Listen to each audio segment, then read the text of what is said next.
Welcome to TFW Live, the best kept secret in fantasy football, where we keep that week one feeling going all year long. I'm Austin Sear, and joined here by my best friends, you already know, Johnny, and of course, Big Travie, and of course, you, Whisper Nation. We have got Eric Zuber, Albert, Freak Stomper, Do It 420, Stefan, Danny Tubbs. Man, we got a full room here, and even fuller because we are joined by a very good friend and special guest, friend of the show already. You know who it is. Here we got Ryan Weisse joining us. How you doing, my dude?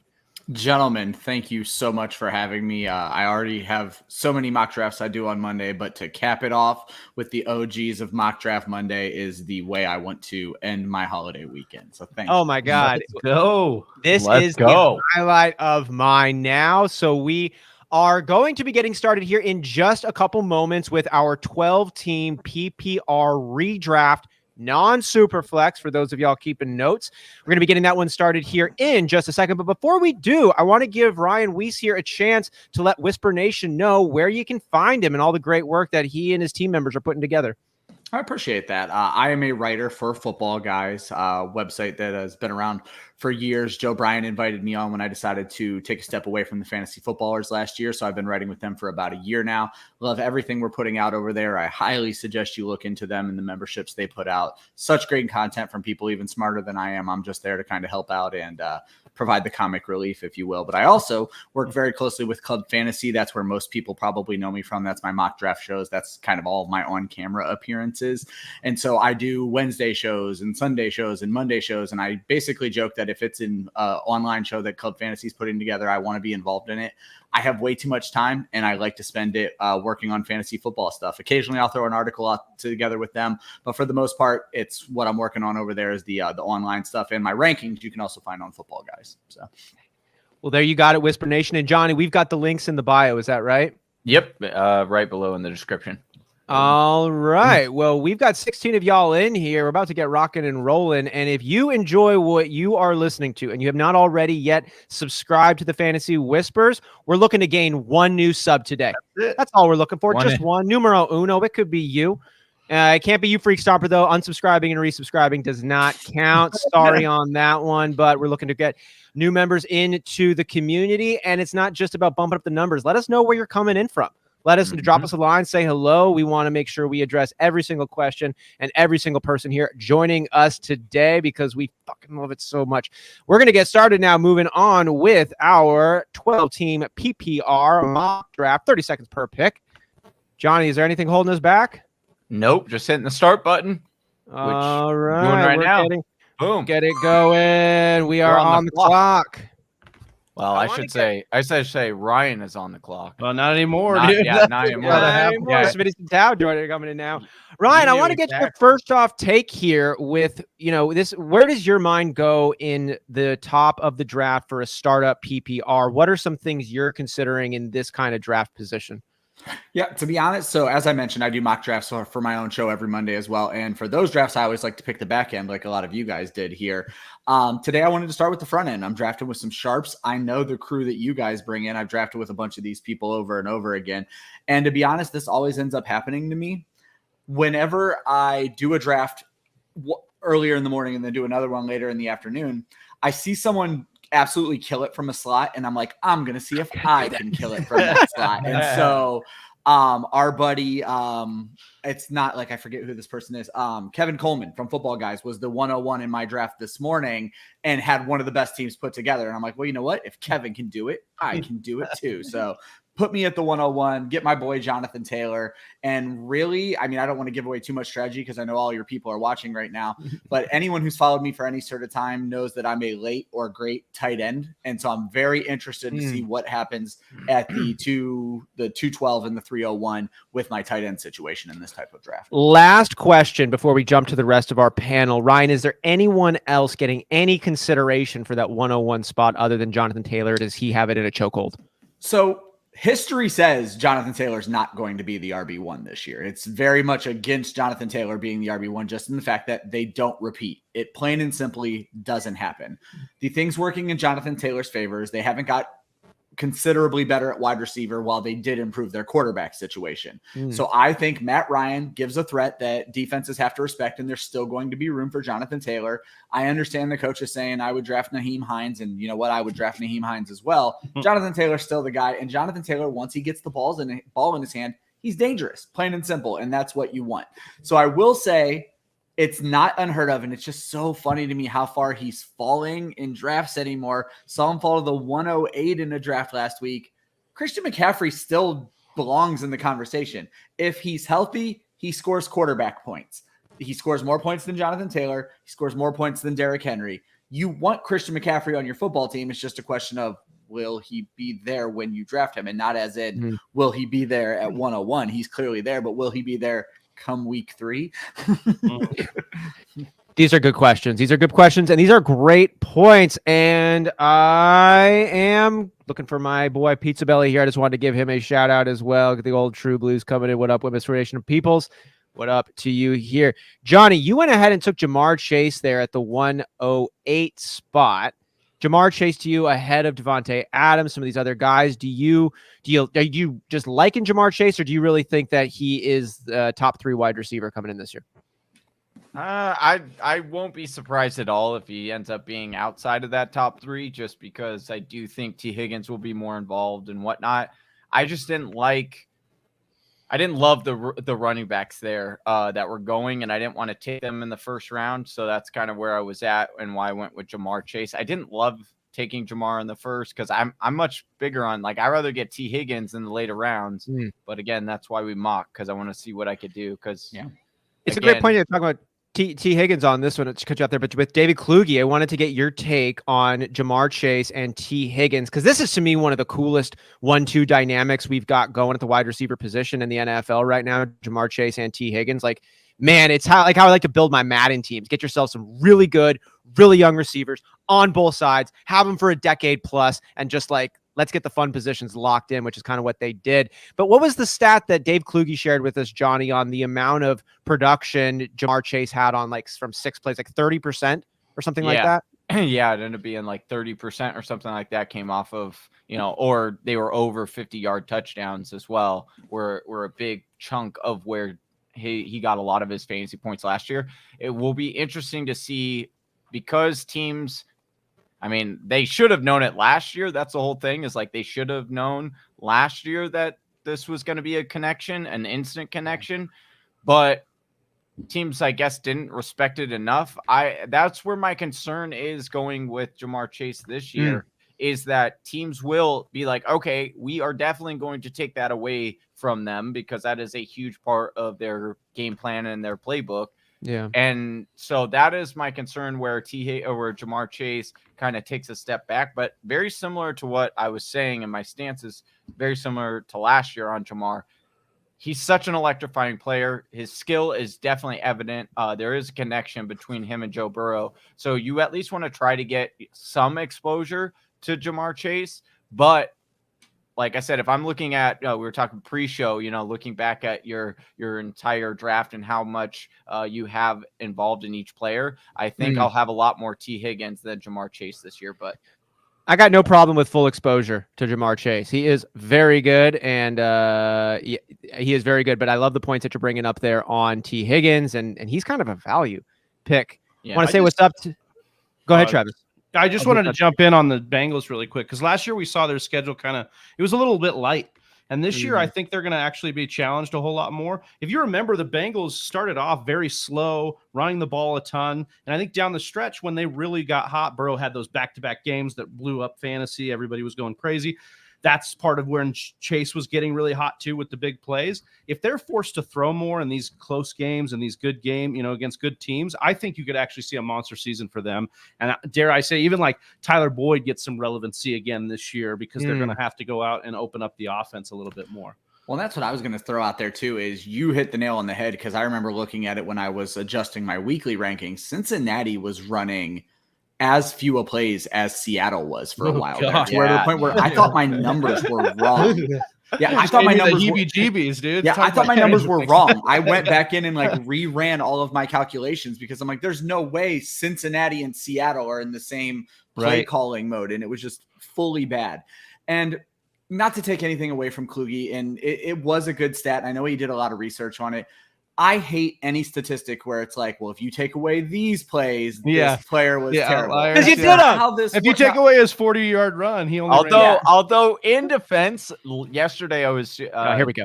No, but yesterday on Twitter, it would have made sense to do it in this. I didn't do it. I resisted. But there was a Twitter conversation about Mark Andrews' targets with Huntley versus Lamar, and it was like, everyone wanted to throw out the argument like, oh, yeah, because Mark Andrews was getting absolutely peppered and got so many more targets with Huntley than he did with Lamar. Lamar was spreading it around. And I was like, well, yes, he was spreading it around, but he also wasn't as accurate when targeting Mark Andrews as well. So then I was looking at the targets, and realistically, and again, this is why I say, well, if you throw out the one game, because there was the very week 18, Mark Andrews had 16 targets. And so it's like, but if you look at all the other games, they were right on par with how many targets Lamar was getting him, and 10, 11, 9. So it really, like that was the one scenario where I was like, well, yeah, I am fully okay with anything that says if you throw out week 18. The long and short of it is, besides DFS, we're not playing the kind of fantasy football we play week 18. So if your statistics are, well, if you throw out week 18, I buy into that completely, because that does matter for fantasy football. But I hate if you take out their 5 biggest runs and things. I'm like, that's not how this works. And the reason why I want to jump in on this one, go ahead. Sorry. So I just like the biggest thing with Chase is like, that's what we want. We want big playability. Precisely. Like, that's what we're going for. Yes. And the reason why I am with Ryan Weisse on this one is because we act as if these major plays are flukes. It brings me back to and a fluke versus what they're capable of. Because not everybody is capable of breaking away a run. Yeah, maybe you have it where the one guy on you falls down and that's why you ran away. And in that kind of case, I'm with you. But Johnny, it makes me think of when we were watching film for the incoming rookies and we were doing our evaluations before the NFL draft actually took place. And, you'd watch a player and before they were even 10 yards past the line of scrimmage, we were kind of saying that you could already have a pretty good idea of where this highlight was going to end up. Like you'd watch a guy and you're like, this guy has breakaway speed. And you're like, watch him break away. I bet he scores a touchdown here. Or another one where you're like, this guy is really good between the tackles, hits hard, is quick, but I'd be surprised if he took it all the way to the house. And then lo and behold, it's a 45-yard run, but he's tackled. And so it's like if you just took away his massive play, it's like, well, that's what he is capable of doing. Yeah, it only might happen 5% of the time. So you got to give him 20 touches. But if you give him 20 touches, chances say one of those he's going to break away, but not everybody has that chance. Yeah, I like that. Although I will say there was one player, Austin, that I was wrong every single time with what he did after he got the ball, and that was Wandell Robinson. Watching that guy, there were so many plays where I'm like, okay, like I can understand what they're going to do here. He's probably going to get like a 10-yard play, or like this is probably going to, and he is so dynamic with the ball in his hands that he would like, it would be a play where you're like, okay, he'll probably get like 10, 15 yards here. And he would just take it to the house, or he would break a bunch of tackles. And it was just, he was the one player where I was surprised with, watching his tape, that what he is actually able to do with the ball in his hands. It actually takes into a cool segue here. I wanted to get Ryan Weisse's take on any of the rookies that he's particularly charmed by. Do you have any real favorites at the skill positions for coming in as rookies this year that you're just like Johnny loves DeAndre Swift? Ryan. They wined and dined you. Any of them? Well, I would say when you're looking at redraft, you have to be careful because number one, you got to be patient. So Breece Hall, in my opinion, is the only surefire rookie that is worth one of these top 5, top 6 picks on your team, because he's going to come in, he's going to get the volume on a team that wants to run the football. So I'm a big Breece Hall guy. I love what Kenneth Walker brings to the field. Rashad Penny's getting the first crack. They've already said that. And you don't want to just ignore Rashad Penny, and you don't want to ignore that Rashad Penny for the last 5 weeks of last season was the number 1 running back in all of fantasy football, and it wasn't particularly close. And this is on already a bad Seattle team. Yes, they are worse, but it's not like he was playing on a Super Bowl caliber team last year. So you don't want to ignore Rashad Penny. So you want to look at receivers. And this is where I was actually having this mild debate with folks on Twitter. My wide receiver 1 in this class is Garrett Wilson. 100%. I think he's the most talented. I didn't love the Jets landing spot. It's going to work out in the long run with Elijah Moore, and hopefully Zach Wilson. It's more of a not having a lot of faith in Zach Wilson. However, for this year redraft purposes, Drake London and Treylon Burks are in way better positions to see over 110, over 120 targets because they're on terrible teams that are going to need to throw the football quite a bit. And they're the number one wide receiver on their team. And yes, there's the Bobby Trees argument, but I want to see recovery from a 31, 32-year-old wide receiver coming off of an ACL injury. And Bobby Trees has flourished in the Sean McVay system.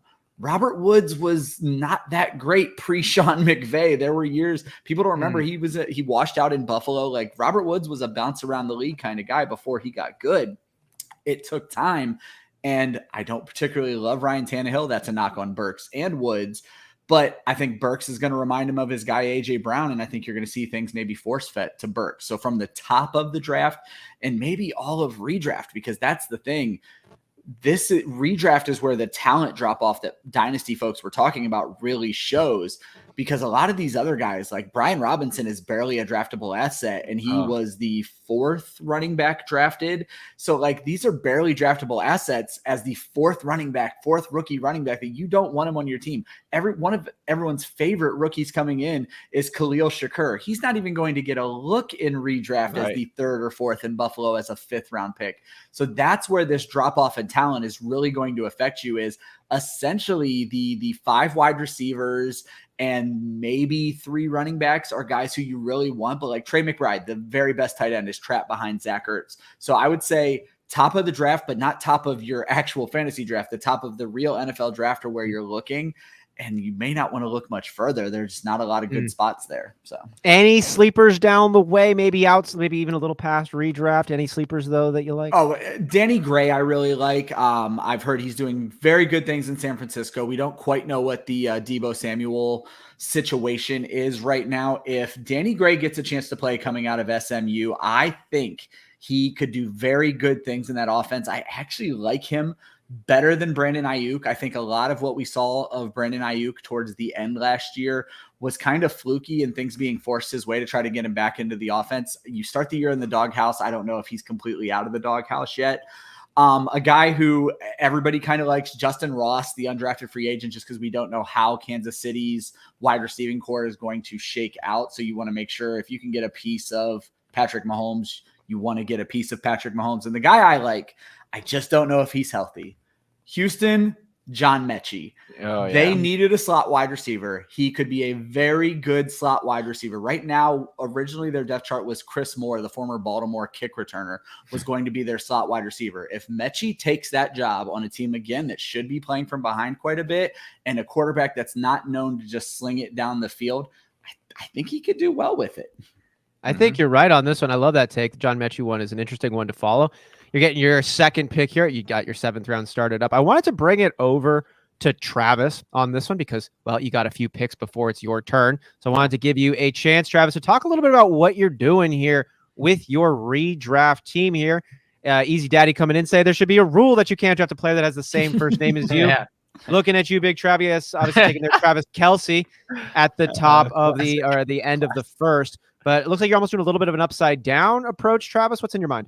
Yeah, it's kind of the first time I've drafted a redraft this offseason. In your life. Ever. Yeah. Wow, I was just thinking if you added up all the hours of redraft drafting, that was a wormhole I don't want to be stuck in. Stuck in the upside down. Yeah, stuck in the upside down.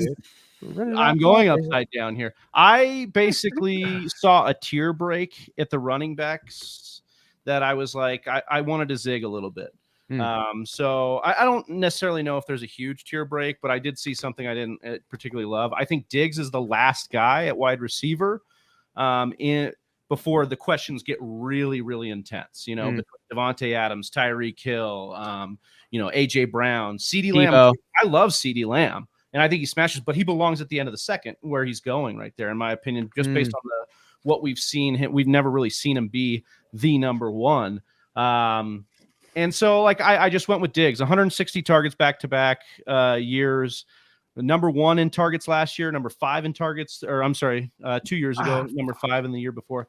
And I just, I thought, well, let's try and go it. And again, when I got to Keenan Allen at 4-1, I'm not really convinced on Gibson, just based on some of the things we're seeing out of them and that team possibly regressing. There's just some things I didn't like. So figured I could wait. And so far I don't mind the running backs I've gotten. I think Clyde Edwards-Helaire is getting a lot of positive chatter, especially over on Reddit, where we're saying that now he's kind of primed in terms of the role in Kansas City. It's a little counterintuitive. They pick up Ronald Jones. It's like, oh, watch out, Ronald Jones is coming. It's like, when has Ronald Jones ever been coming for anyone? I said that exact same thing last week, as the fantasy community hated Ronald Jones last year, and now all of a sudden he's in Kansas City. He's the savior.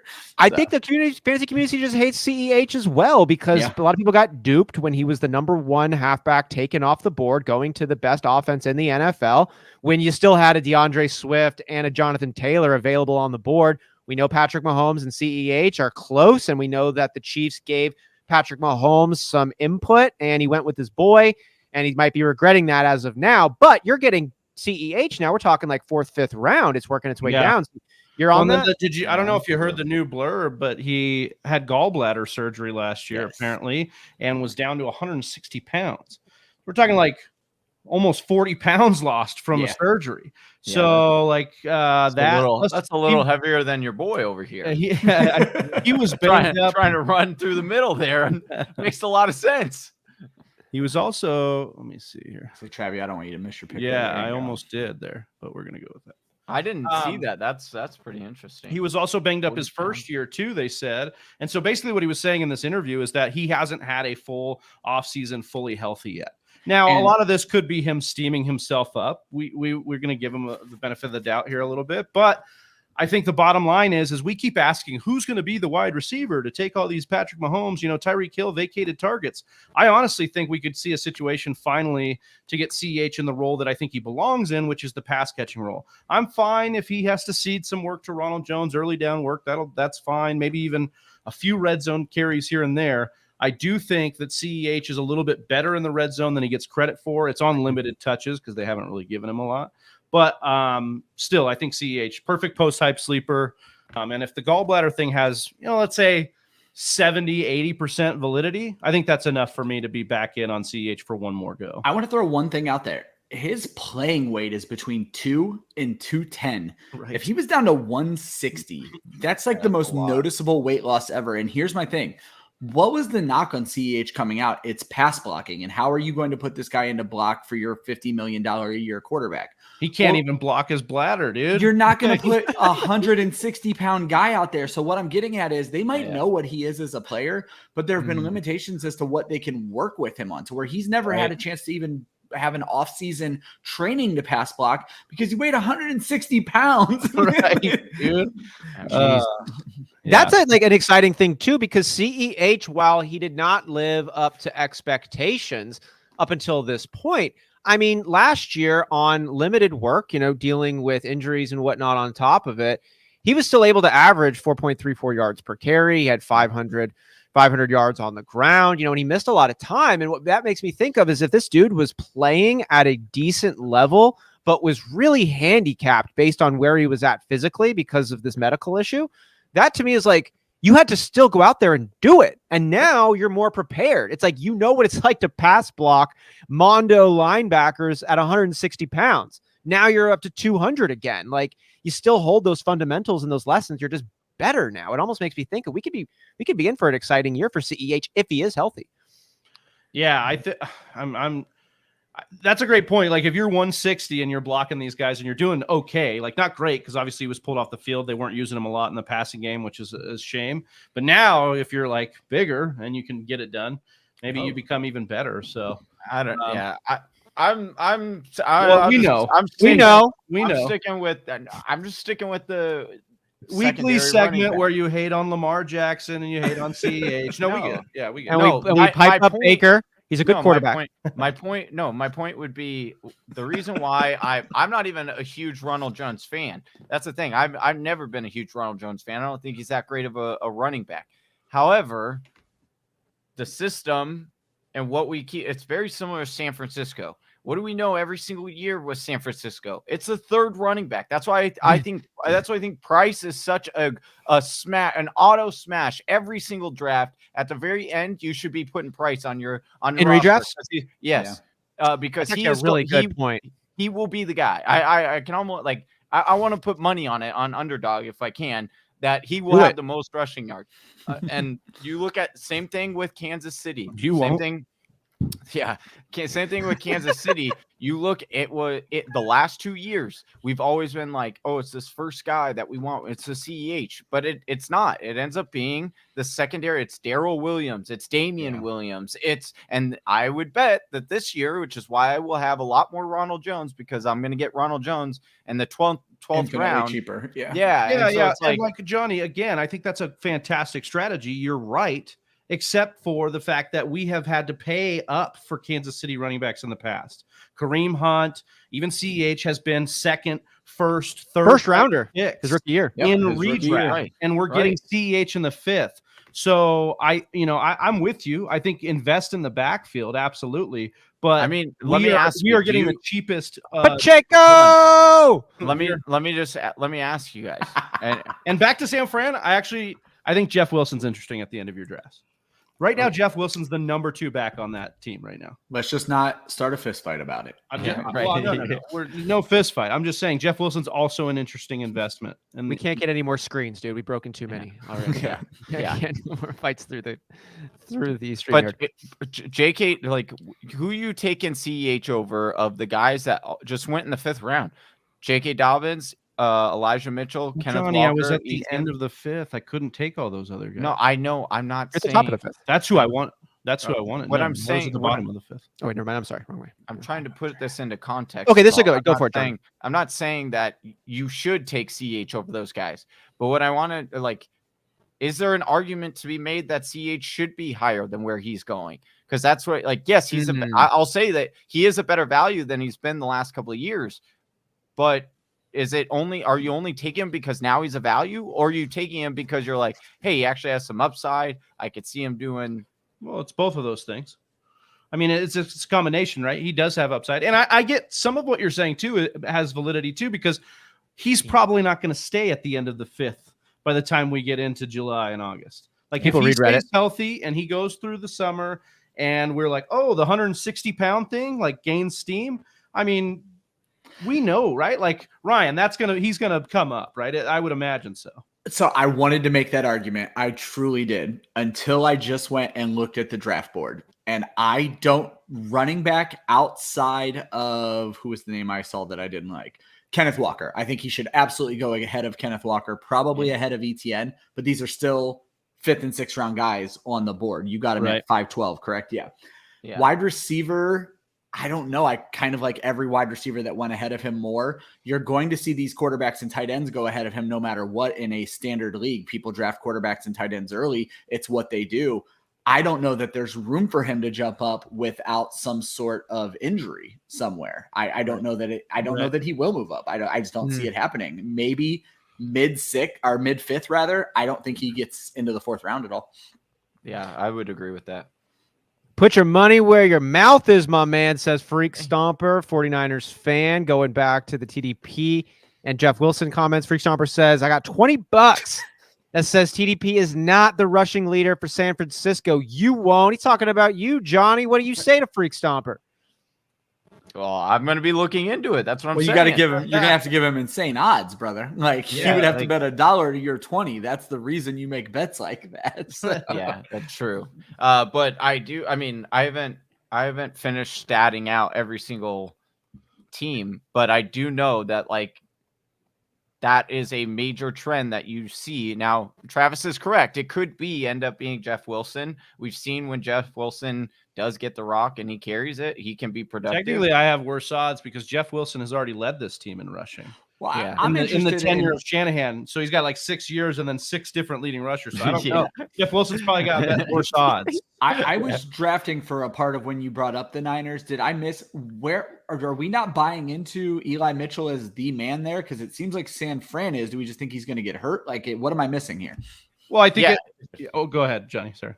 Yeah, no, that's where it's for me, it's not that I have less confidence in Elijah Mitchell. I think Eli Mitchell is really good running back, and I think he's the best in that group, 100%. Yeah. But because I know that system and how it's just panned out over and over again, it's just different players. And so it's like, okay, I'm just going to learn from what's happened the last 4 years. Well, so it's like betting on Jonathan Taylor not being the running back exactly, because exactly. but we don't think he is. One thing I love, and I guess love is not the right word, is that we've had this entire 2-round conversation about the San Francisco 49ers, and I don't think we've mentioned Trey Sermon one time. Like how the mighty have fallen. Yes. Right? So I actually heard something. I forget which we're talking about Ty Davis Price and and Jeff Wilson. and Jeff Wilson over Trey Sermon. I actually heard that they drafted Trey Sermon because they believe he'll fit better with Trey Lance. They believed that initially. Interesting. Because they're both named Trey? Obviously. Yeah, maybe. I only get along with people named that his Ryan. running style would fit better with the system that they deploy if Lance was available. So, and if you listen to the post-draft press conference, they mentioned Sermon like he didn't get a good start to last season, like he's still going to get every shot. So I think he's in the mix. And honestly, Trey Sermon's a good bet to lead him in rushing because it's just like the guy you're not thinking about, the guy you're so burned on. I really honestly think it's like something where it's like, okay, for 6 years, it's been a different running back, and Elijah Mitchell was just that good and stays healthy and is the guy. Yeah. Another thing I want to bring this up to the second. We referenced that point of the number 1 overall running back seldomly repeating as that number 1 overall, but I don't think they usually fall off like outside of the RB1 status, right? It's like they're still usually good. They just don't repeat. Is that true about the stat or it's almost no repeat. You have to go back an insane amount of years. Right, but do they stay wasn't like LT? They could be 2 with very easily. So, okay. Okay. Wasn't LT the last one to do it? I Or don't was know. it Todd Gurley. Gurley? got that. Yeah, I think Gurley did. You're right. I think before Gurley, like there was like I'm pretty sure it was like LT did back-to-back, then there was a gap, and then it was like Todd Gurley was the first one to do it in a long time. He did back-to-back, and then there hasn't been any. So not likely to be back, not likely to be the number 1 overall, but repeating as an RB1 is possible in that camp. Give me any bet where someone thinks that Jonathan Taylor may not be an RB1 because that's just not. He'll be an RB1 after 8 weeks. Right. Barring health, yeah. No, that's my guy. I'm a Jonathan Taylor guy through and through. He statted out as my RB1. All of my ones outside of wide receiver came out very chalk in my initial run of projections, in that they were basically all repeats of last year. But I'm big Justin Jefferson wide receiver 1 guy this year. So as the overall, yeah, I think that team's going to need to lean on him. I think we're seeing a step back from Thielen, and I don't think KJ Osborne's ready to step in and be a true 2 at this point. It's certainly not a 1B. Irv Smith's coming off of injury. Now they are, and I think a big telling thing is they're already talking about using Dalvin Cook more as a wide receiver. We hear that on teams that have issues at wide receiver. And so I think J Jeff is going to make a run at 180 targets this year pretty easily. You add Thielen also anointing Justin Jefferson, not only as the best wide receiver in Minnesota, but Thielen came out saying the best wide receiver in the NFL, his teammate Justin Jefferson. Yeah, I mean, you have the extra year of growth over a guy like Jamar Chase. I love Cooper Kupp, do not get me wrong, but let's not forget how insane what Cooper Kupp did last year was. Betting on repeating that is a large bet because, I mean, he smashed records. Like, it wasn't close. And then to see that many targets and still catch 72% of his balls or something like that, which was above his career average. It's just, there was a lot there that doesn't play into a Cooper Kupp repeat. So that's where I'm leaning at, is J. Jeff is going to pretty easily lead the NFL in targets. I don't want to say easily because Kupp's going to be there with him, but he and Kupp are 1 and 1A for me. So I will just throw out on the Cooper Kupp side with it that I think it is obviously difficult to replicate such a historic run. I don't see a lot of the variables between Stafford, Kupp, and the rest of the team shifting that much. I'm just not threatened that much by Allen Robinson, and defenses were cued on to the Stafford Kupp dynamic. They tried to stop it, and they couldn't do anything with it. Yeah. Well, I think that's where the bigger storyline is. It's just that right now, and Ryan picked him up, but I think Robinson is an absolute smash steal right now. I think people don't realize what this system does with wide receivers. Ryan brought up how Bobby Trees wasn't really much before he got into this system with Sean McVay. Then he was a top 15 wide receiver. You had OBJ come over. Bobby Trees goes down, and people want to say miraculously OBJ all of a sudden, became a good receiver again. Yeah. And, I like to point a little bit more towards Sean McVay and what his system produces. 100%. And I think that Allen Robinson is just, people are going to be very upset they didn't draft him. And to Austin's point too, like I'm not worried about Robinson for Cup because we've seen this show already for Cup. Mm-hmm. Like Cup will be the number one. Yeah. And like Van Jefferson is no slouch, but like OBJ was there thriving. Robert Woods was there thriving. Like Robinson can go and get his. The only thing I will say is I think, Ryan, you kind of mentioned it, there will be some regression in their passing touchdowns because they swung passing touchdowns or rushing touchdowns in it by a huge margin. So we'll see some regression that way and they'll come down a little bit, but I don't think it'd be by much. Yeah. If Akers stays healthy all year, you're going to see more rushing touchdowns from Akers a little bit too. The other thing, and I lean on this statistic very heavily when I'm doing my projections, and I brought it up once already, the catch percentage. I love Cooper Kupp, but he is not a 76 on his career, 76% catch guy. He catches a lot of balls. Do not get me wrong, but it's typically not 70, 76%. If we even see that dip a little bit, that's going to hurt his PPR standing quite a bit as well. So that's a great point. How do we see the backfield in LA shaken out? Johnny, you had talked about Cam Akers. I'd also heard you mention Darrell Henderson a little bit. It was like, you'd sent out a good tweet the other day, right? Was that Travis? Oh, that was me. Yeah. Over to Travis then. Well, Johnny is, he just made his pick. But Travis, you had talked a little bit about the Cam Akers, Darrell Henderson dynamic. I think that's a pretty interesting one for a good offense that we really haven't dove into a lot. How do you see that dynamic between Akers and Henderson shaken out? I think Akers was working through a lot of rust coming back as soon as he did from that injury. I think he's the better back. And I think if you're going to invest in one, you should. My point on Twitter was really to say that, like, if you're excited about some of these other handcuffs, if we look in where did he go in this draft? I'm trying to. He's still on the available. I was looking at, So if we like him, I was looking at him over Naheem Hines, but then I was like, I'm going to go with the smoke of the coach saying. Yeah. So if we like Spiller, if we like Algier, if we like Michael Carter, some of these backs that are here, Naheem Hines, we should really like Darrell Henderson. Darrell Henderson was an RB1 in the games that Cam Akers was not there consistently and the ones that he played in. Like he was averaging about 15 points per game, I think, in PPR. Like he is good. And then, the whole thing about Kyron Williams bringing him in was pass blocking. But Darrell Henderson, I believe, was top 20 in pass blocking last year. So it's not like Darrell Henderson can't pass block. I mean, this is one of the things that I got kind of a bunch of flack for last year when they brought in Sony Michel was, it's going to be pass blocking. And then Darrell Henderson was the better pass blocker last year. And he was in their small sample size had previously leading up to that. So again, I think Darrell Henderson checks enough boxes. The only one, the only ability he hasn't had a lot of is availability, which is unfortunate. But I love pretty big one to that's every running back ever. We know running backs get hurt. It's like, well, you've hit the nail on the head for me, and I don't know that I would have taken Henderson here. But first of all, kudos to the 4 teams ahead of me because they have made this draft absolute hell for me. But I don't know if I would have taken Henderson, but I'm a Cam Akers doubter. Absolutely. If you look at post injury, it was like 2.6 yards per carry on 75 carries. Yeah, he did not look good. He did not look good. And Marlon Mack was our case study on Achilles injuries. Marlon Mack was a healthy scratch for multiple games last year and had 26 carries, if I remember my numbers correctly. Akers came back and did touch the ball more than Mack did if you're counting the playoffs, which is what I'm doing here. But he didn't look good doing it. I don't think he's going to be this bell. I don't think he has a shot at being a bell cow running back, and they're going to go to Henderson first. You have to keep Matt Stafford happy and upright, and you're not doing that with young running backs at this stage in his career. So a little more love for Darrell Henderson, Whisper Nation. Keep him in mind. He's a nice value pickup.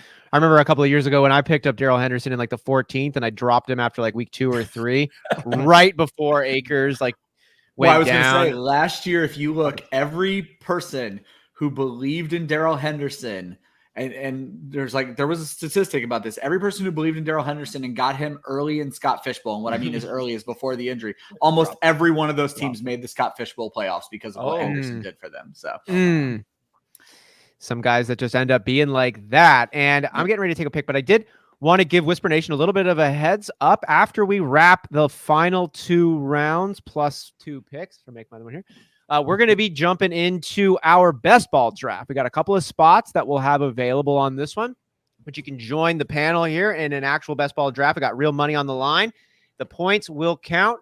I'm going to be making my pick right now here, so I'll pass it off. Unlike whose line is it anyways, the points will matter. They matter. Yeah. They absolutely matter. While you make your pick, I want to just talk about, I don't know, so many teams taking 2 quarterbacks, which really, really hurt me. I went in and started 4 quarterbacks and ended up getting the last one that I had started and was hoping to get him I don't even say a round later, like 2 rounds later, essentially, with Derek Carr. The Desean Watson pick right before me, that's exactly how, is it Smitty? Exactly how I want to build my team is get Desean Watson late and get a comfortable guy who I can play behind him. He has Davis Mills, not the best possible player behind him, but that's exactly how, if I'm going late quarterback, that's exactly how I want to build my team.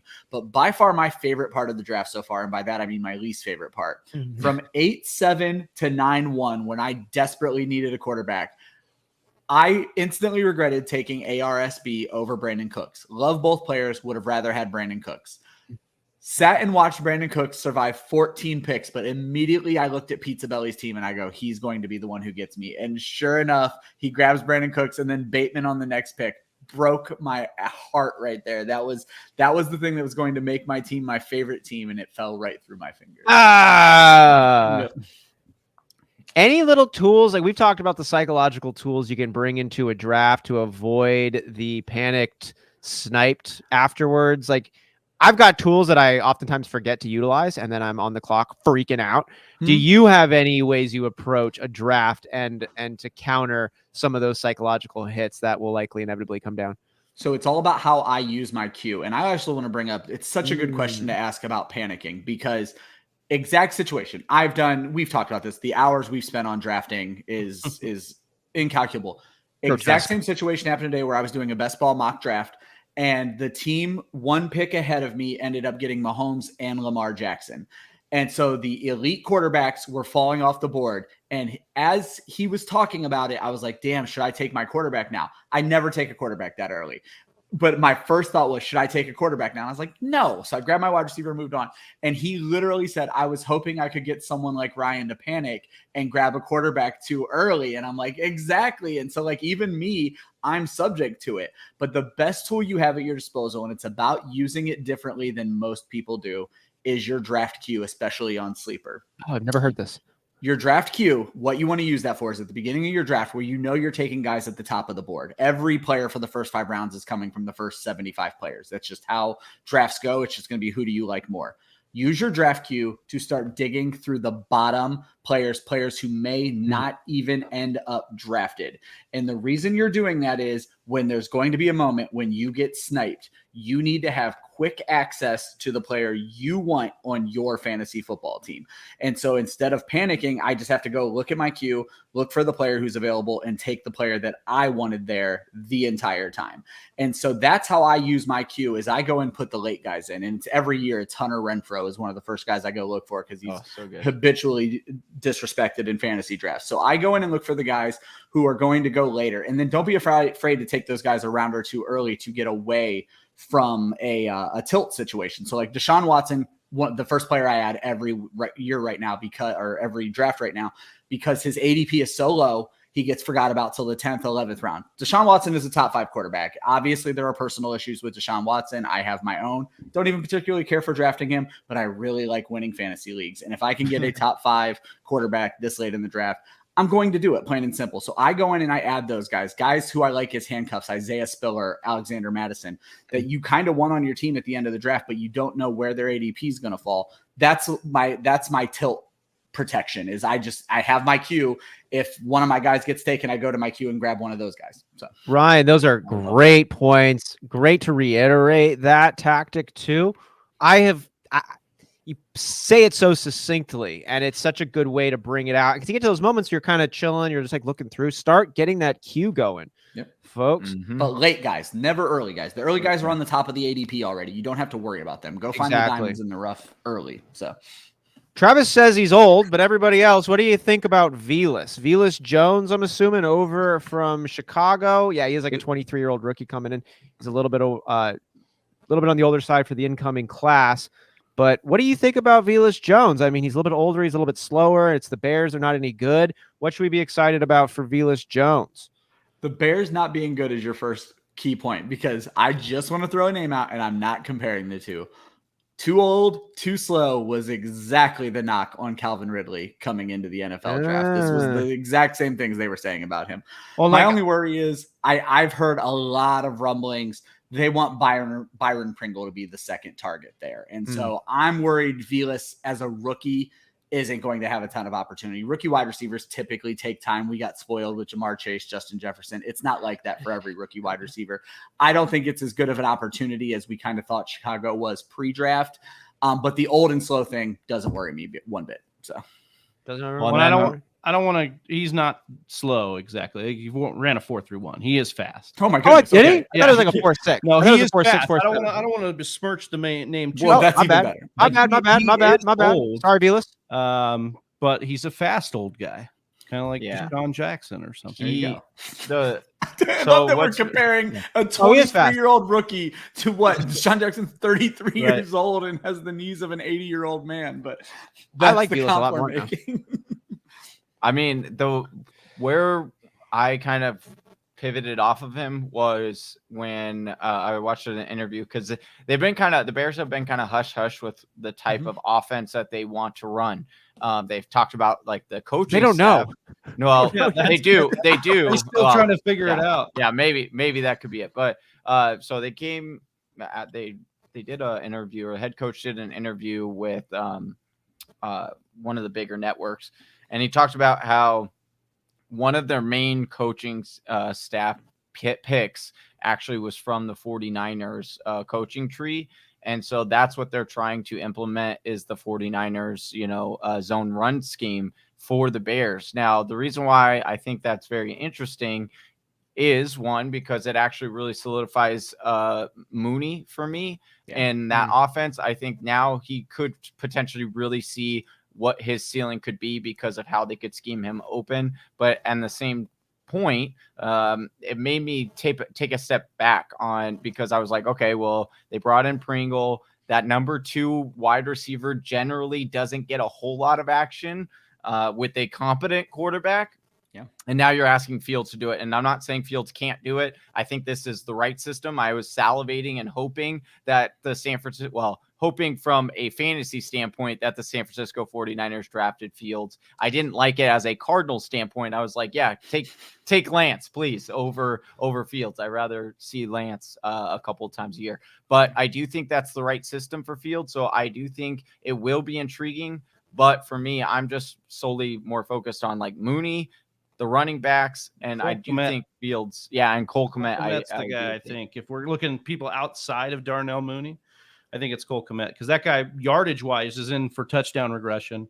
And I'm not as confident that Justin Fields can command a bunch of different targets right now. So I am a notorious Cole Kmet hater. The entire Club Fantasy team is. My biggest issue with Cole Kmet, I don't even care about the touchdown thing. He needs to score touchdowns, and you don't expect 0 ever, let alone again. You are instituting a Green Bay-esque offense that has never thrown to a single tight end in like 5 years more than 70 times or something like that. And if you just look at the last 2 years, which would have been the time that their coach was there, nobody got over, I think, 65 targets. It's not a tight end friendly system unless they score touchdowns. So if Komet's going to do Robert Tonyan-esque touchdowns, well, then I'm all for it. I'm also not betting on that. So. Yeah. I like that. We are going to be doing some betting here with you, Whisper Nation, in our best ball draft coming up. Now, we're only going to have 2 spots open in this one, so they're going to go, we expect, fairly quickly. And Johnny is going to get that link shared amongst the community. Here, Johnny, where are you going to be dropping that link? I can drop it right here on the chat. We'll just drop in the chat, yeah. I did want to before I do, because there's only the 2 spots, Austin. What if we had Ryan tell us maybe a couple of his favorite teams here? That's exactly what I wanted to get. And I had a favorite of my own in case he needed a moment to think about it. If Well, you have Johnny's- your pick, go ahead. Yeah, let me scan through here a little bit. I'll do that one. My favorite team on this one is Easy Daddies, actually. If the team scares me, but I love the ceiling, and I'm always swinging for upside on this one. So he takes Cooper Kupp, Deebo Samuel, and Jalen Waddle as his 1, 2, 3 wide receivers that I all view as high upside plays. This is a PPR format. One more over to the right, Johnny. Easy Daddies. Oh, sorry. Yeah, and so I love the PPR format, the target hogs and Kupp and Waddle. That's going to float them a lot. And then Deebo Samuel is just so explosive. Yeah, he needs to come back. A lot of things need to happen, but it's likely that a good chance many of those things do come together. Love the upside he brings there. And then, so you don't take a running back until the 4th round, but you get Josh Jacobs, later on Kareem Hunt, which I think serves you pretty well given how strong your top 3 wide receivers are. And then Devin Singletary and Ramondre Stevenson, I like those as bench options. With Mike Williams then as a bench option for you at wide receiver, another huge ceiling play. He keeps the upside theme rolling with Jalen Hurts and Aaron Rodgers as his 2 quarterbacks, especially on the Jalen Hurts side. Yeah. Aaron Rodgers loses his best weapon, but it's the back-to-back MVP. I think he'll be at least serviceable for you. And then, MVS goes and joins Kansas City. You're not starting him, but hey, you might be in a good matchup. Some injuries might occur, and he's glad you're on your team. Njoku, I think, is going to rise ADP-wise as the season goes on. He just signed that big deal, and he's a really talented former first-round pick. Doesn't have to deal with Austin Hooper over there, nor OBJ, nor Jarvis Landry. So it's a totally fresh face in Cleveland. And and then Williams and Ingram down there, a couple of nice stashes. I just think this is a balanced team with a really high ceiling, with also a pretty high floor. It's diverse. It works well in the format. Way to go, Easy Daddy. Yeah. Looking it over, I've already complimented a lot of his draft strategy at this point, but Smitty Satu with Najee Harris at the 2. I like Najee Harris a lot. I would have been taking McCaffrey. I probably would have had his team the best in the entire draft if he had McCaffrey instead of Najee, but I like Najee. Wide receiver, CeeDee Lamb and Terry McLaurin, and then adding Breece Hall with the second running back. But more importantly, because you don't know quite what you're getting out of Breece Hall, we talked about Eli Mitchell, and now he has Eli Mitchell, at least for the first 5 weeks. It's Eli Mitchell who's going to be the guy in San Francisco, and then you can kind of see what you have in Breece Hall, because I have ended up with Breece Hall on quite a few dynasty teams, and I'm still leaving him on my practice squad just to kind of see how things shake out with the Jets before I lift him off of that taxi. But then I love Eli Moore. I think if Eli Moore ends up playing slot wide receiver for the Jets, he is going to have a massive season this year. I just really think it's a spot where he can succeed, and I think that's what they want, because I think they're going to want Garrett Wilson and Corey Davis on the outside, and then Jamison Williams is a speed freak. The only thing I guess I would argue with, we've already talked about, I like what he did at quarterback, Desean Watson, Davis Mills. So if Watson can't go, hopefully it's just for a few games for your fantasy team, and then Mills is going to be able to go in there and play. He's a pretty serviceable player. Tight end worries me a little bit because of the touchdown dependency. Touchdowns are already the hardest thing to predict in fantasy football, and now you have 2 guys that you're going to try to interchange and decide which one's going to score the touchdown this week. So that worries me a little bit, and then that would bring me all the way over to, it was Albert and Big Sam both put together very good teams. My only concern with, what was it, on Albert's team, I wouldn't have drafted a second quarterback, but I love every other bit of this team. Landing McCaffrey at 1-5, Travis Etienne, James Cook, Tyler Algier. You have a lot of options at your RB2 with a great RB1. You have my tight end 1 and Mark Andrews, and then you have every great big-bodied wide receiver, Mike Evans, Michael Pittman, Rashad Bateman, Mooney for a little bit of speed. Such a great wide receiving core. I would not have added Lawrence or Komet just to build more running back depth. I would have just loaded up on running backs because of how solid you were at wide receiver already. And then Big Sam, I like the fact that he was able to wait so long to get Kyler Murray. Very good team ahead of that, landing Michael Thomas as a wide receiver 3 when he has wide receiver 1 potential. And James Robinson, I actually just had Heath Cummings on our show last 2 weeks ago, and we had a big debate on James Robinson, and it's where he's going right now. He's a value, plain and simple. If you can get him this late and he doesn't play, it's no sweat. Like, you're going to cut him, you're going to move on. He wasn't this big investment. But if he comes in and he's the touchdown vulture and ends up with 6 to 8 touchdowns and 125, 150 carries, you're ecstatic you got James Robinson right there. So very, very well put together team there as well. I'm a big James Robinson fan, and I just love his story, and I love how good of a running back he has been when he's been able to play, and I just want to see him prove so many people wrong. And I want that's to kinda see him. what I want to said. see him mess up Travis Etienne, if I'm totally honest. Like, And I'm good with that because I even said I don't want it to come out that I'm like a James Robinson hater. I adore it. I was a James Robinson hater last year. I was like, he's not going to get 85% of the carries, and he didn't get that, but he damn well should have because he was the best back on that team. I am not a James Robinson hater. I am a Achilles issue hater, Right. and I'm not messing around with those. I love that point. I love that point on James Robinson. If you can get him that late, then it's a great pickup on that. And I also love that we're picking up right now in the best ball draft. We are live, Whisper Nation. We are rocking and rolling. We've got Big Travie in the 1 spot. Who's football? Who is that in the 2? Must be you. Oh, wait, hold on. It's me. You are on the clock. You're Johnny Game Time. Damn it. You're Johnny Game Time. No, I know. No, I was saying, yeah, I know. I was Johnny. That is your name. I meant to go Johnny. No, I was saying that I was on the clock, and then I wanted to go with Justin Johnny Game Jefferson. Time. Wanted to go with Justin Jefferson because Ryan over here hyping him up. I got excited, and then I ended up selecting Cooper Kupp. Hey, it happened. Oh my God! Wow. I am literally There goes my team from being ultimate stack right there. I am like literally sexually aroused after pulling Jamar Chase and Derrick Henry in this same draft right here. It's just like the appeal is so high for me. I'm not going to stand up right now so you can see my lower half. I am just like, I am so, yes. That's right, Johnny. Feel that pain of my awesome picks coming in. I'm not. I'm mad. Feel them. I wanted Najee. As my second round, but he got sniped from me 1 pick before. Well, Whisper Nation, we love that you're joining us here, specifically Football and Smitty Satao, friends of the show, competitors now in our best ball tournament. We do this every Monday, Whisper Nation, and we use Underdog because it's the shit. And you can enter and join Best Underdog Fantasy using the promo code TFW. It gets you up to $100 of matched money. So you put in $50, it gives you 50 for free. You put in 95, it gives you 95 for free. All the way up to $100, and then you can come and join our best ball drafts. They're $3 to $5 every week. We're going to have like 20-something of these by the time the season actually starts. And it's just going to be really fun to watch how all of the weeks end up shaking out when we have as many leagues that we're in. And Underdog does a super cool job of showing you all of the different leagues that you're in. Best ball wise, it gives you a breakdown on which players, like how many leagues do you have Jamar Chase in? Not enough, but I got him here. So woo! It gives you an example of those as you keep it going. So have some fun with them, Whisper Nation. Join us next week. Get ahead of the game by downloading Underdog Fantasy today. And then we have a few spots available. You'll be able to snag one of those. We do them after the sleeper draft on Mondays. There you go. And I'm coming up on the clock after Travis makes his pick. Who are you taking, Travi? Who are you taking? I'm on the other side of the draft. Ah, shoot. Fantasy 5. I didn't feel like reading. Okay.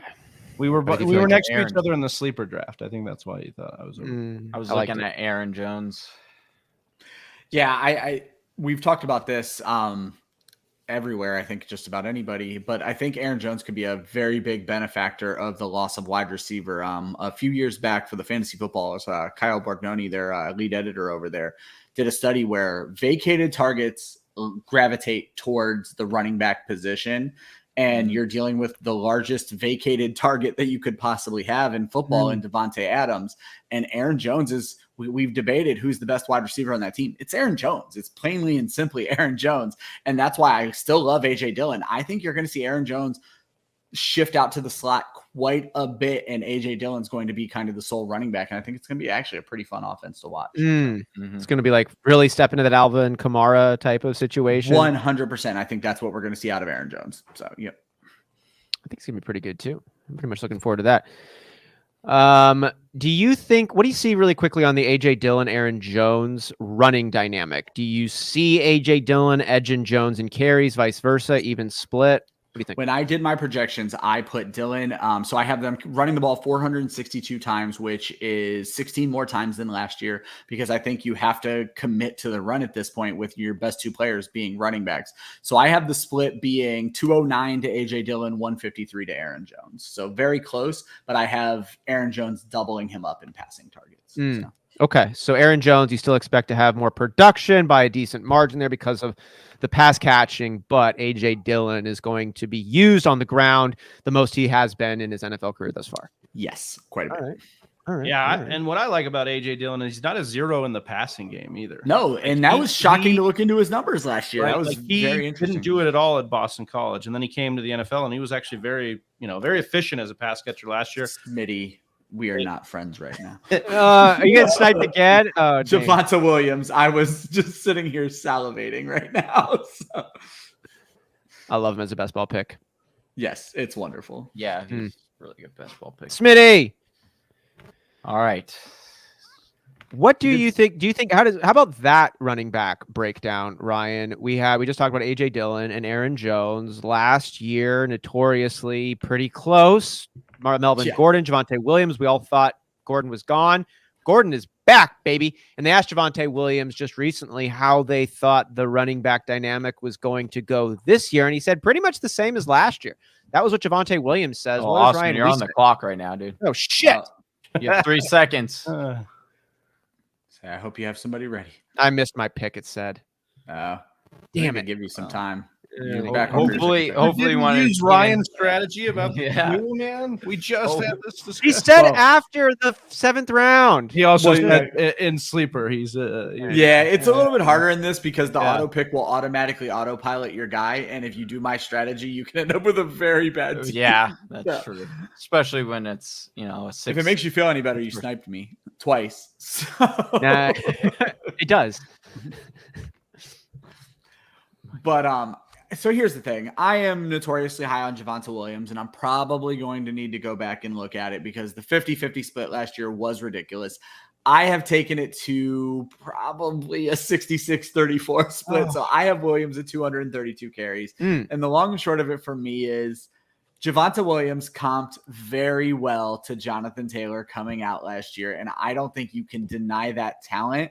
I think you want Javonta Williams on the field. I understand Melvin Gordon is good. He's not Javonta Williams good, and I think Williams is just going to be forced to play. So I have them at 232 to 137. It probably needs to be skewed down a little bit, but it's going to be very hard for me to do so just because I truly, truly believe in Javonta Williams, the player. I think that's you're bringing a little clarity, and I'm getting the goosebumps that they're popping up on this one because I think you're speaking some truth on this. And we saw that 1A, 1B role last year sit pretty close. Javonta Williams showing what he could do when Gordon was out, like 20 points plus. That leaves everyone salivating, especially if you got him in your dynasty team.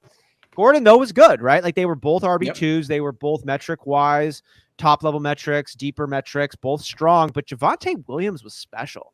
When he was talking about how elusive he was, how shifty he ran, and he's coming into his second year. Broken tackles. Yes, Travis. And so to know how much running backs oftentimes develop going into their second year and what Melvin Gordon's like 28, 29 as well, I think he's going to be fine. But given a guy in Javonta Williams who was as special as he was last year, now with another year of development under his belt, I think I'm with Ryan on this one. You know what's interesting that's coming out? Actually, Ryan, one of your colleagues over at Football Guys, Cecil Lammy was talking about on the Audible last week, was saying they've been throwing a lot to the backs in practice, and Javonta Williams is the only back really there out of the two because Melvin Gordon isn't at OTAs right now. There is a little bit of a shower narrative with Melvin Gordon because he played and was at Wisconsin with Russell Wilson. So there is it was his dream to play back with him. But again, if Javonta Williams is going to be the pass catcher, the primary pass catcher, and they're finally letting Russ throw to the pass catcher, which you would make the argument that running quarterbacks don't target their running backs quite a bit, but Russ doesn't run as much anymore. I actually tried to prove that in an article once. It's very hard to prove. It's not as true as it's accepted. Yeah. Yes. But I just think that if the offense takes a step, both backs will be even better, and they were already really good on a bad team.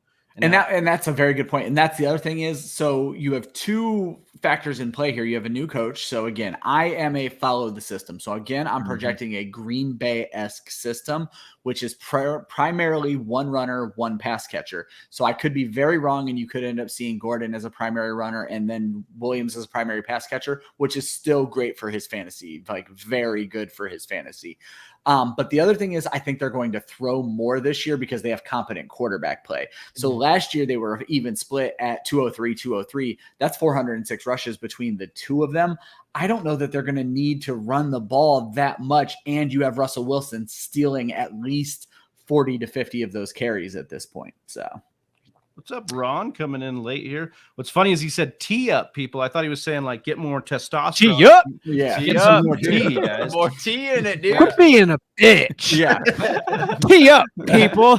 If you believe in Javonta Williams, you should take it. Yeah. In other words, Tee don't up, be a baby. coward, right? Like he's like, hey, go after it. I love it. I love that. He was just so excited he forgot the first three letters. What up, people? There we Damn go. it! I should have. I should have just got in the quarter. I knew there was a quarterback run coming. I should have just jumped in. Austin, you're timing out again, brother. And I love doing that. It just gives it a little bit more spicy.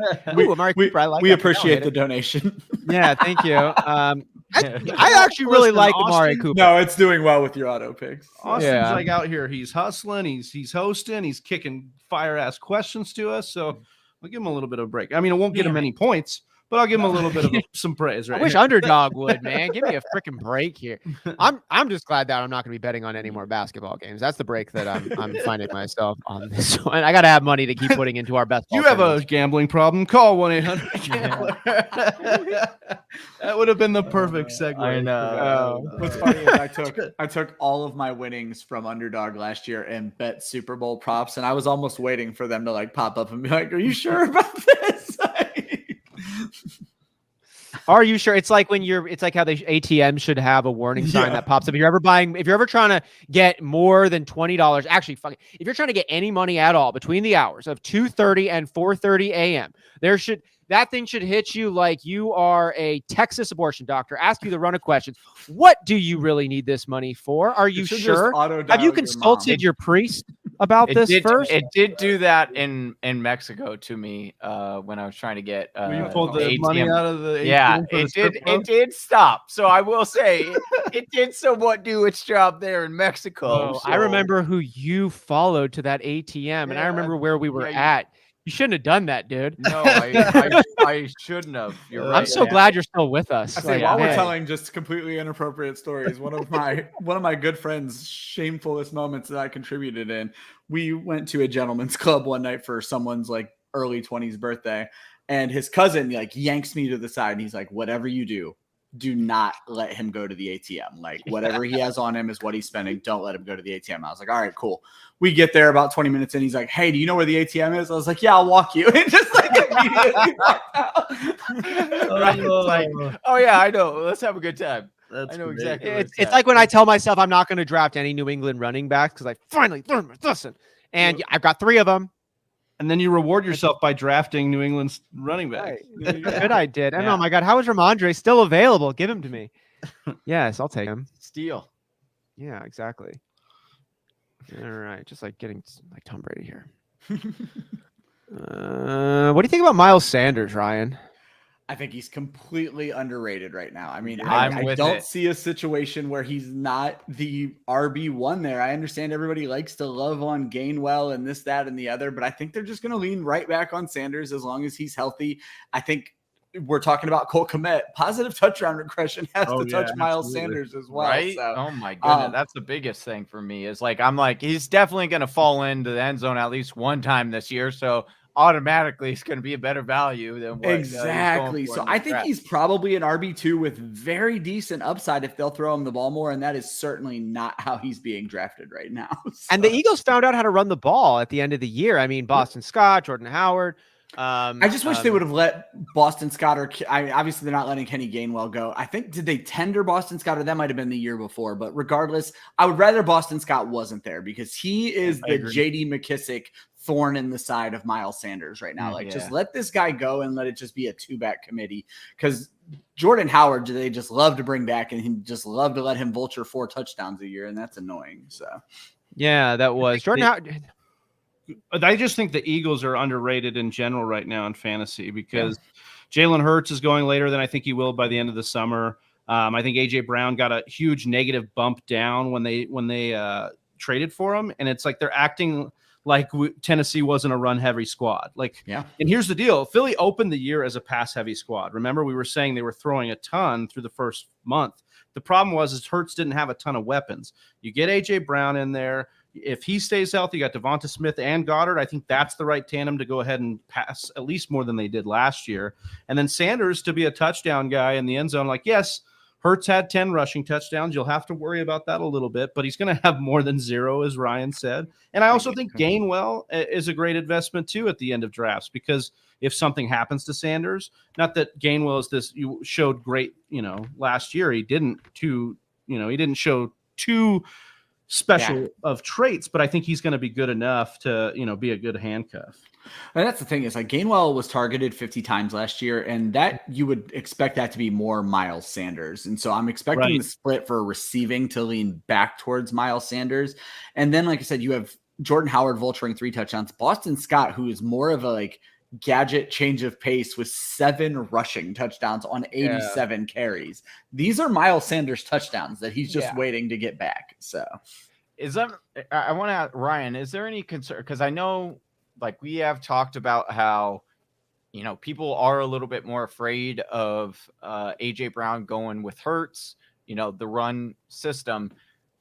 Now, I like the how even they are as far as they both running a lot. I do understand that point, and I'm with that point. My question is when you look at the targets, hey, John, you're on the clock. Yeah, I'm trying to. When you look at the, You're trying to do 2 things. Yeah. Okay, I was gonna say, I thought you were trying to purposely distract him right now. No, yeah. Okay. I was like trying to distract myself, honestly. Okay. No. So what my question is? So the biggest thing is that we talk about the quarterback is the situation. Yeah. Where my personal concern, and I'm wondering what your thoughts are on this. There are more weapons around Hurts right now. You've got Smith, who, there really wasn't a secondary receiver once Corey I mean, you could even say that Corey wasn't even a true secondary wide receiver there for him. So now he's stepping into where he has a tight end in Goddard. He's got a running mate in Smith on the opposite. They do still like the Austin, your guy that sits there in the slot. Quez Watkins? Watkins. Yeah, thank you. And so is there any concern for you? What I'm trying to get at is there any concern for you that A.J. Brown will his value will go down because there's just more weapons and Hurts could potentially spread the ball around? Or do you think it's actually he'll probably be more targeted now and he'll have a better opportunity because now there are other people on the field that teams have to look out for? More targeted is a fun thing to talk about with A.J. Brown because of the fact that he has never really completed a season. More targeted is just 107 targets. So it's not an enormous, but if you go based on target share, I actually think it's going to shake out in Philly quite well. I think they're going to pass the ball about 50 more times, which is going to bring them up towards Tennessee's level. So do I think there's a step back in value? Absolutely. I am the lowest rated football guys ranker on A.J. Brown. I have him at wide receiver 24, all because of touchdowns. He scored the touchdowns in Tennessee that I'm not 100% sure he is going to score in Philadelphia, because I do believe in Miles Sanders' positive regression. I do believe in Jalen Hurts keeping his rushing share. I do believe in Dallas Goedert getting his, and Devonta Smith. He's going to be butt naked in coverage, especially in NFC East games, because A.J. Brown's the focus and none of the NFC East have 2 corners to cover anybody. I mean, Dallas can't cover anybody. Trayvon Diggs is simultaneously the best and worst corner in the entire NFL. And so it's just going to be the Dallas-Philadelphia games are going to be amazing to watch this year. So my biggest concern is touchdowns, because in those limited periods of time, we have 8, 11, and 5 touchdowns. 6 to 7 touchdowns might be his first year ceiling in Philadelphia. So that's where I see the step back in value. I actually think the targets stay exactly the same. So. Okay, interesting. Appreciate that. Ron disagrees. I got to make my last pick on this. I'm with Ron. And it's no offense. Like I get what Ryan's doing. It's got You got to be Always. conservative. I was going to say, first and foremost, Yeah. disagreeing with me is never an offense. Yeah. I think you don't go and trade for AJ Brown to not make him the number one and feature him. And they're trying to see what they have out of Hurts. Like they're trying to, like they wanted to be pass heavy last year. And Ronald actually pointed that out last year too. Like, what do you say? They've never been a run heavy team. And I understand the situation is a tiny bit different, but it's only a tiny bit. Everyone in the world made this exact same argument last year. I'm just going to throw a different name at you. You don't go and trade for Julio Jones if you're not going to pass the ball more. But the problem with Julio Jones is, one, he wasn't healthy, and two, he had AJ Brown on his team. He wasn't healthy the day they signed him. Yeah, right. So there is, I agree. It's not the same situation, but I just love that you said it because I'm like, do you know how many times we heard this exact thing last year? The common denominator here is actually, though, in fact, we also AJ Brown. We also heard it before Stephon Diggs to Buffalo, and we heard it before DeAndre Hopkins to Arizona. And so we've heard it in times that it actually does. Where it's worked very well. And when you trade for alphas, we've actually seen that it works out well. Now, Julio is an exception because he got traded way past his prime, in my opinion.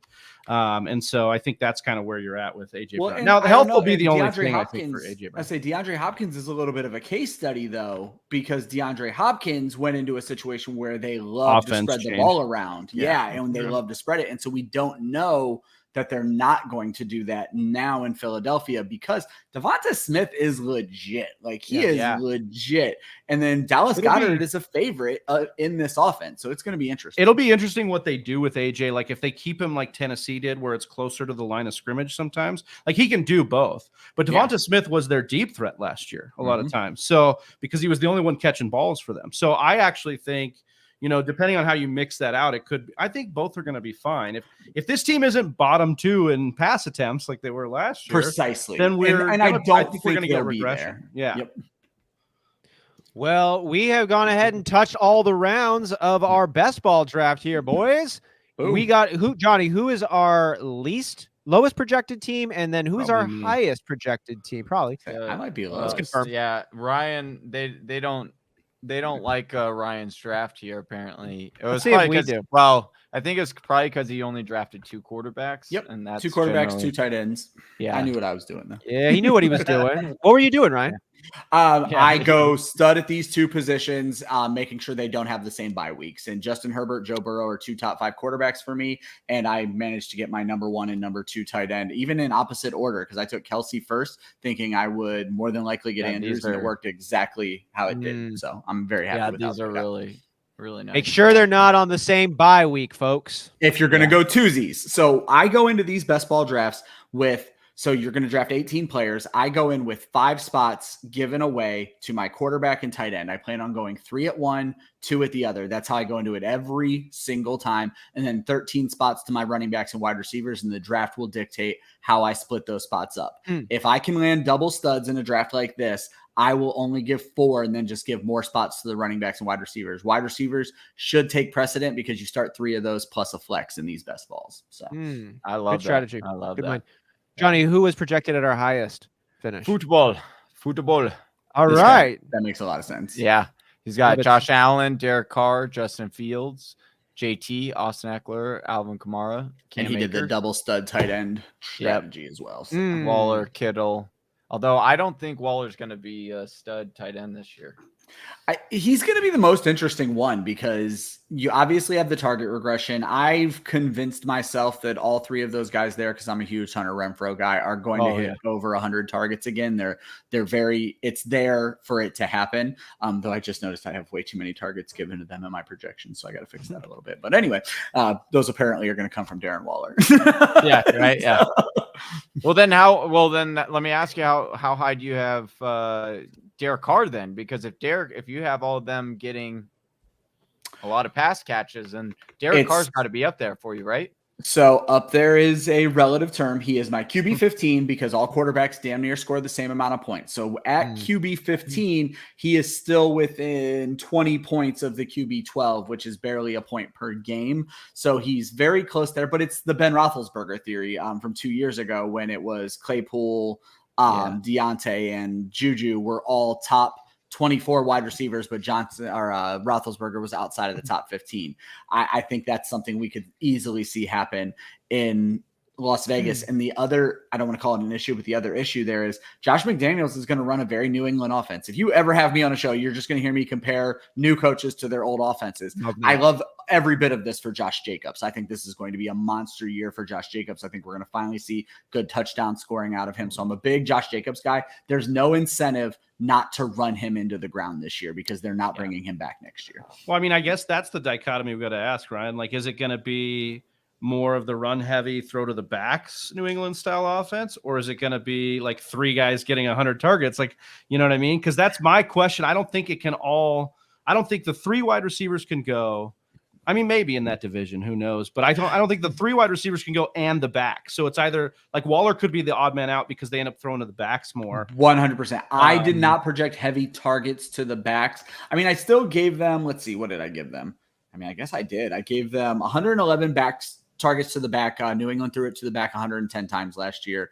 New England threw the ball to the tight end 120 times last year. I have them at 136, but I'm still giving Foster Moreau some targets. The guy demands to be on the field. He's that good of a football player that they're not just going to strictly lean on Darren Waller. I guess the problem is, things, right? And the problem is though, there's no one running back on this team that's James White. And so I just don't know that you're going to see a 70 target back. Drake could be a 50 target guy. And then they brought in Brandon Bolden from New England. Brandon Bolden, dude. Yeah. I just wish they hadn't brought in Brandon Bolden and Amir Abdullah and then drafted, Zamir White. Zamir White. Zamir White's down the road, man. Keep an eye on him. Oh, that's what I've been telling everybody. If you can get Zamir White at the end of your rookie draft and stash him on a taxi squad, and I know he's not going to the end, but I'm even saying late 3rd round, Zamir White is likely the starting running back in Las Vegas next year. And if you want a real big brain pick, if you play in a keeper league where round values matter, Zamir White is not getting drafted. Draft him with the 15th pick, stash him on the bottom of your bench. And if he's going to cost you a 14th round pick next year, if it goes 1 round up, you just got the starting running back for the Las Vegas Raiders for a 14th round pick. Zamir White was the number 1 halfback coming out of high school. He's a 5-star recruit. He tore both ACLs in Georgia, so he wasn't as active, but he beat out a lot of guys. Who did he beat out? Jared Cook. Who else? This dude was the dude leading the Georgia Bulldogs, and he came in as the highest recruit, and he's took a stash back because of ACLs. But I don't care about ACLs with today's modern medicine and everything. Like, I think he's going to be just fine. It's not the issue in today's game that it once was, but we all still pretend it is the big thing. Well, the thing is there's the buffer period, right? He needs some time away from it. Now this is probably the time away that he's needed. The one thing I'll say about Kenyon Drake is they asked him to take a pay cut, and he did to stick around. He's that sneaky guy that I think is like going to could end up being like the Rex Burkhead or whatever. And he's getting no respect in drafts right now. No. But I'm literally on the Jacobs love. I don't think that that's not getting talked enough either. Oh, they didn't pick up his 5th-year option. They're going to just run the shit out of him. Yeah, that's a great point that Ryan brought up. A bunch of great points that Ryan brought up. And we want to thank you, Whisper Nation, for being a part of today's show and getting to catch so much of that good action. Make sure you are liking and following Ryan Weisse over on all of the great platforms that he's working on. ClubFFL, Football Guys, his own personal Twitter and other handles. Really quick, do you want to go ahead and plug the same pieces that you did up at the top of the show? Whisper Nation, you can grab the links in the bio.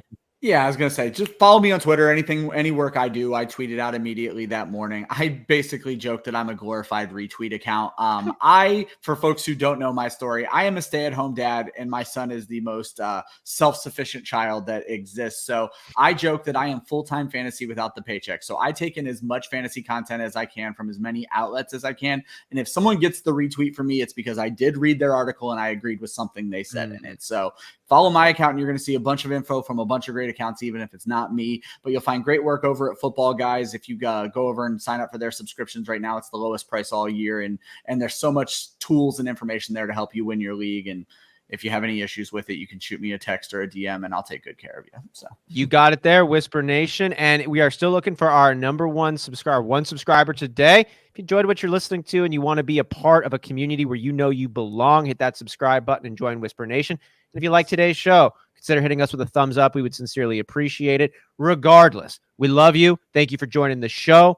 I'm Austin Sear. That's Ryan Weisse, Big Travie, Johnny Game Time Hicks. We are the Fantasy Whispers. We're out of here. Thank you all.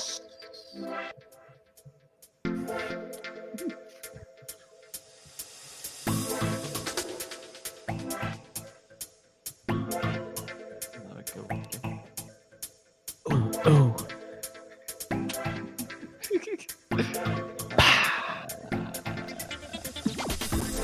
Right here.